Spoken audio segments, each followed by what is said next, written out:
सायनच्या railway पुलाच्या पुनर्बांधणीचं काम जे आहे ते रेल्वे प्रशासन आणि मुंबई महानगरपालिकेकडून हाती घेण्यात आलेलं आहे आणि त्या रेल्वे पुलाच्या एक महत्त्वाच्या कामाचा टप्पा जो आहे तो काल पूर्ण करण्यात आलेला आहे। या रेल्वे पुलावरील जो 7वा गर्डर आहे, शेवटचा आणि 7वा गर्डर जो आहे तो यशस्वीरित्या काढण्यात आलेला आहे।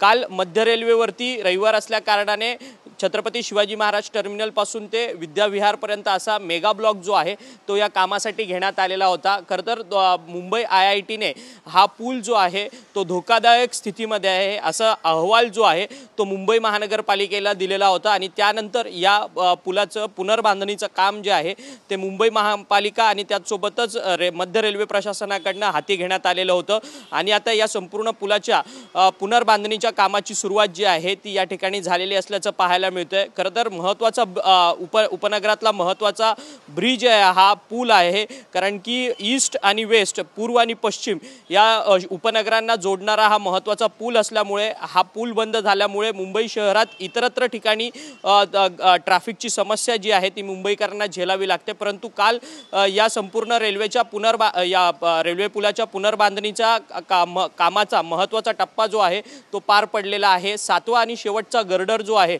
तो काढण्यात आता यशस्वी झालेले आहेत आणि या संपूर्ण कामाची सुरुवात जी आहे ती खऱ्या अर्थाने पुनर्बांधणीची आता झालेली असल्याचं पाहायला मिळणार आहे। त्यामुळे येत्या किती वर्षांमध्ये हा पूल जो आहे तो मुंबईकरांना खुला होणार आहे वाहतुकीकरता हे देखील पाहणं तितकंच महत्त्वाचं ठरणार आहे। व्हिडिओ जर्नलिस्ट योगेश गुरवसह अक्षय मंकणी, TV9 मराठी, मुंबई।